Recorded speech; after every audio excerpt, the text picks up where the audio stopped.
Hello, everyone. I'll be sharing with you at this time the upcoming adult Sunday school lesson for June the 25th. It comes from the prophet Zephaniah. The lesson text covers chapter 3, verses 14 to 20, and your lesson title is called Renewed in God's Love.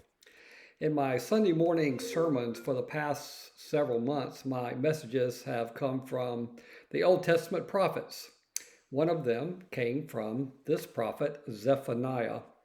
When studying any Bible book, particularly the prophets, it is good to get to know the writers. Who were they? Who was Zephaniah?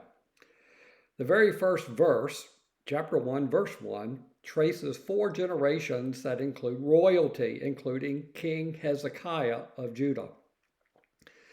It tells us that Zephaniah's father's name, Cushai, may indicate that his lineage came from the land of Cush, generally thought to be Ethiopia in Africa, but certainly the Egypt-Ethiopia area.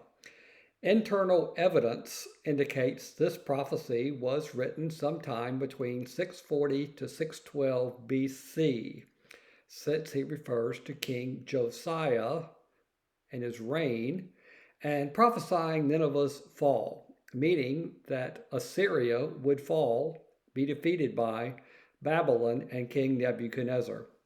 Furthermore, the description of idols in the land implies Zephaniah's ministry began before the reforms under King Josiah. King Josiah was a good king, and at the age of 18, as king, an 18-year-old king, had the book of the law read to himself and then to all the people, which led to repentance and some form of spiritual reformation. Let me begin by giving an overview of the book of Zephaniah. In chapter 1, the theme is the great day of the Lord. There is a prediction of massive destruction. God says, and I quote, "I will sweep away everything from the face of the earth." He says, "I will cut off mankind from the face of the earth." This is obviously foreshadowing a time not yet experienced, but prophesied by many of the prophets, Old Testament and New.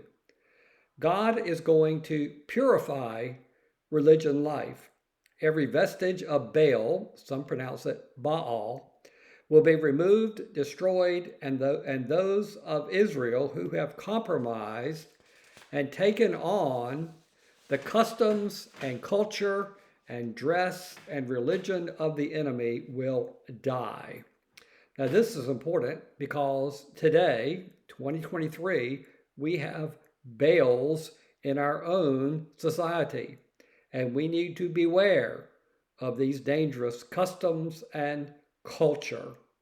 If we accept them and if we live them, then we also will die spiritually. For those of you who like poetry, almost all of Zephaniah is Hebrew poetry. And you would like verses 15 and 16, and I will re-quote.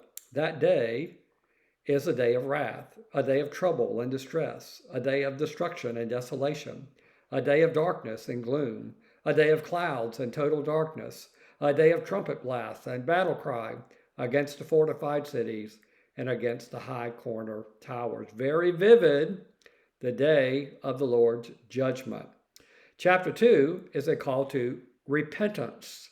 Judgment is pronounced to all of the small outer nations, they're really rebellious communities, who have sometimes been part of Israel geographically. There are 3 places mentioned: Gaza, Philistia, and Moab. And he tells us that God, called the Lord of the armies, will take out Nineveh and Assyria as well. You see, God's going to take out the little dogs, but also the big dog, Assyria.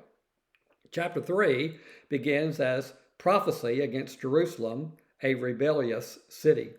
Verse 2 describes this rebellion, quote, "She has not obeyed. She has not accepted discipline. She has not trusted in the Lord. She has not drawn near to God." And then in verse 9, the tone and message changes. And this brings us closer to the lesson for today. Beginning at verse 9, it says that God is going to bring forth a final restoration. But when you read it closely, you see that this is a refining or purging process. Those who are left are, quote, a meek and humble people, verse 12. And they are a remnant of Israel, verse 13. And they will be pure in their speech and actions. Key thought, remnant, meek, and humble people. Which brings us to our lesson text. Your lesson title is Renewed by God's Love. It describes a time of restoration. It is the best of times, but it is also prophetic of a time that has not yet been fully revealed. Let's look at this historically. About 100 years after Zephaniah, some of the Jews began leaving Persia to resettle and restore Jerusalem and Judah. This restoration happened over a long period of time, over a few centuries, finally culminating in the rebuilding of the temple, the rebuilding of the wall, the infrastructure of the city were critical to restoration. But as good as it got, Israel was never really free. Persia, then Greece, then Rome were the dominant kingdoms, and most of the Jewish people were essentially slaves, meaning they had limited rights as citizens.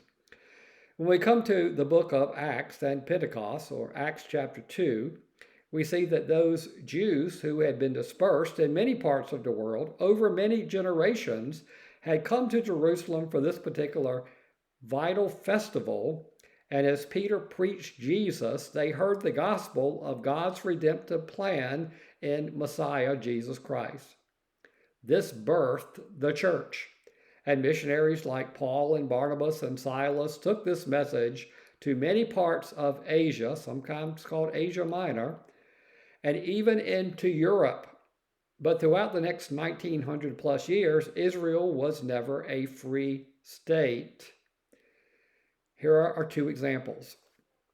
Think about the time of the Crusades. For a time, Jerusalem was controlled by who? By the Muslims, by Islam, which led to Christians, primarily Catholics, to engage in a bitter fight to regain Jerusalem. Then more recently, in World War II, Adolf Hitler tried his best to round up and kill all the Jews of Europe, and he killed very many. And certainly this impacted the place called Israel. Then amazingly, after the war was over, only 3 years after the war was over, in 1948, Israel became a free and independent nation. And the biggest supporter of free Israel has been who? The United States of America. There is no doubt that God elevated Israel and restored her fortunes. Verse 20, although a tiny nation, Israel is a major world player.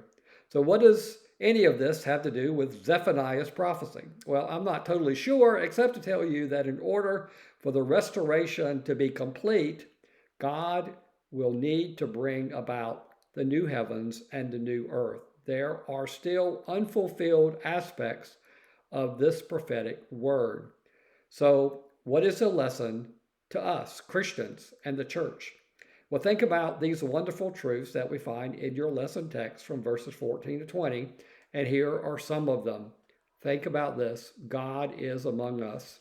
God is with us. God is present. God is a warrior. He is fighting for us.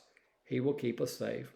God rejoices over us with gladness. God is happy for us. God provides joy. God's love is peaceful. God delights in you with singing. You sing when you are happy. God will deal with your enemies and save the most vulnerable.